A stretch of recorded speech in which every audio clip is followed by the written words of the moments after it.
சுறுசுறு செய்திகளுடன் உங்கள் தமிழ் நியூஸ். வணக்கம். தமிழ் நியூஸின் இன்றைய செய்திகள்.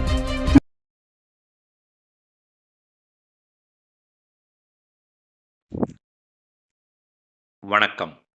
தமிழ் நியூஸ் சேனலுக்காக செய்தி வாசிப்பவர் உதயகுமார். அரக்கோணம் பள்ளியாங்குப்பத்தில் ஓடை புறம்போக்கு நிலங்கள் ஆக்கிரமிப்பால் 50 ஏக்கர் நிலங்கள் நீரில் மூழ்கியது. இனி விரிவான செய்தி.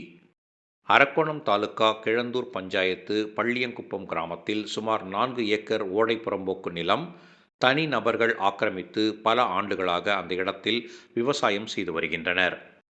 இந்த ஆக்கிரமிப்பினால் அருகாமையில் உள்ள பட்டா இடத்தில் விவசாயம் செய்கின்ற 10க்கும் மேற்பட்ட விவசாயிகளும் 50 ஏக்கர் நிலங்களும் தண்ணீரில் மூழ்கி பல ஆயிரம் ரூபாய் நஷ்டம் ஏற்பட்டுள்ளது.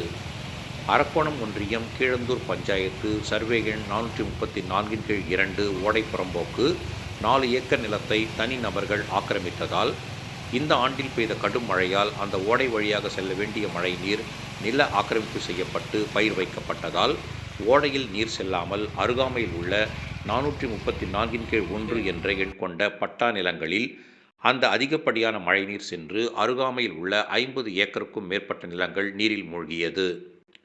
இதனால் விளைநிலங்கள் நாசமாகின.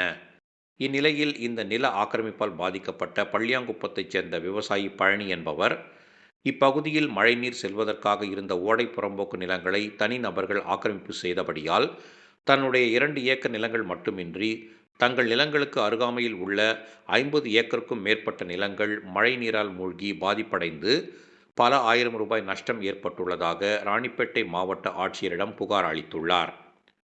அந்த புகாரில் ஓடை புறம்போக்கு நில ஆக்கிரமிப்பு அகற்றி தங்களுடைய பட்டா நிலங்களில் நீர் புகாமல் பாதுகாக்க நடவடிக்கை எடுக்க வேண்டியும் ராணிப்பேட்டை மாவட்ட ஆட்சியரிடம் மனுவை அளித்துள்ளார். மாவட்ட ஆட்சியரிடம் தொடர்ந்து 2 முறை புகார் அளித்தோம், எந்தவிதமான நடவடிக்கையும் எடுக்கவில்லை என்று கூறி வருகிறார். இதுவரையும் அரசு எந்த நடவடிக்கையும் எடுக்காத காரணத்தினால் இந்த நிலங்களை ஆக்கிரமித்து தங்கள் விவசாய நிலங்கள் நீரில் மூழ்குவதற்கு காரணமாய் அமைந்த தனிநபர் 5 பேர் மீது தக்க நடவடிக்கை எடுக்க வேண்டும் என்று அரக்கோணம் காவல் நிலையத்தில் விவசாயி பழனி புகார் அளித்துள்ளார். இதுகுறித்து காவல்துறையினர் விசாரித்து வருகின்றனர்.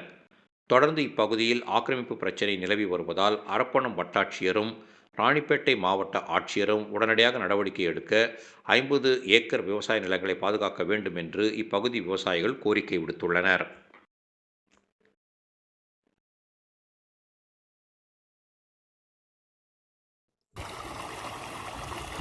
புதுமையான செய்திகளை உடனுக்குடன் கண்டுகளிக்க தமிழ் நியூஸ் சேனலை சப்ஸ்கிரைப் செய்து பெல் பட்டனை அழுத்தவும்.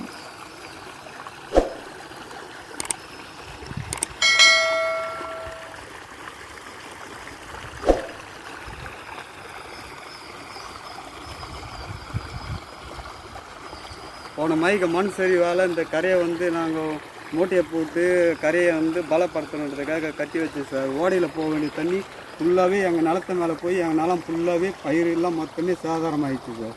இதெல்லாம் லோன் வாங்கி தான் பண்ணியிருக்கோம், நகை வச்சு பண்ணியிருக்கோம். இதை இந்த பெருமாள், பூபதி இவங்க எல்லாம் ஒரு 4-5 பேரை சேர்ந்து ஒரு குழுவாக சேர்ந்து மொத்தமே ஆள் இல்லாத டைமை பார்த்து கரையை உடச்சி மொத்த தண்ணி இதில் எடுத்து விட்டாங்க. இளங்கோவன், தசரதன், அபிராமி, ராஜா இவங்க எல்லாருமே ஆள் இல்லாத சமயமாக பார்த்து மூட்டையை வெட்டி மொத்த தண்ணியை ஓடையில் போக வேண்டிய தண்ணி கொல்லி மேலே திருப்பி மொத்த நிலத்தான் சேதாரம் பண்ணி விட்டாங்க சார். இது தக்க நடவடிக்கை எடுக்கும்பாரு பண்ணி விடுன்னு கேட்டுச்சு. இப்போ இதெல்லாம் பட்டா இடம் தானே அவங்களது? இதெல்லாம் மொத்தமே பட்டா தான் சார். பட்டா இடமா இல்லை ஆக்கிரமிப்பா? பட்டா இடம் சார். இது ஃபுல்லாக உங்கள் பட்டா இடமா? கைனி ஒட்டி ஓட போகுது சார். என் கையில் ஒட்டின மாதிரி ஓட போகுது சார். ஓடை இப்போ அந்த ஓடெல்லாம் பிளாக் ஆகிடுறதுனால இப்போ தண்ணியெல்லாம் இப்படி வருது. ஓடையில் போக வேண்டிய தண்ணி ஃபுல்லாக ஓடையில் கரை மாதிரி போட்டு இருக்குது சார். ஓடையில் கரை மாதிரி போட்டுருக்கு சார். அந்த கடையை எடுத்து விட்டாவே இந்த தண்ணி வராது சார். அது கரை பலப்படுத்தி வச்சிருக்கிறதுனால அதில் போகாமல் தண்ணி கைனி மேலே வருது சார் தண்ணி. இது சம்பந்தமாக அரசுக்கிட்ட எப்போ முறையிட்டு இருக்குங்களா? 2 வாட்டி கலெக்டர் கிட்ட 2 வாட்டி மனு கொடுத்துருக்கேன் சார். இன்னும் எந்த நடவடிக்கை எடுக்கல சார். யாரும் பார்க்கல சார். மாவட்ட ஆட்சியர் என்ன சொன்னாங்க இது தொடர்பாக? அவங்க இப்போ ஃபஸ்ட் டைம் போகும்போது வருவாங்க. நாங்கள் 2வது டைம் போகும்போது இப்போ கண்டிப்பாக உங்களை பார்ப்பாங்க, நேரில் பார்த்து பார்வையிடுவானான்னு சொன்னாங்க சார். இன்னும் இதுவரை பார்வையில்லை சார். இப்போ 2 முறை நீங்கள் கம்ப்ளைண்ட் பண்ணியிருக்கீங்க, மனு கொடுத்துருக்கீங்க.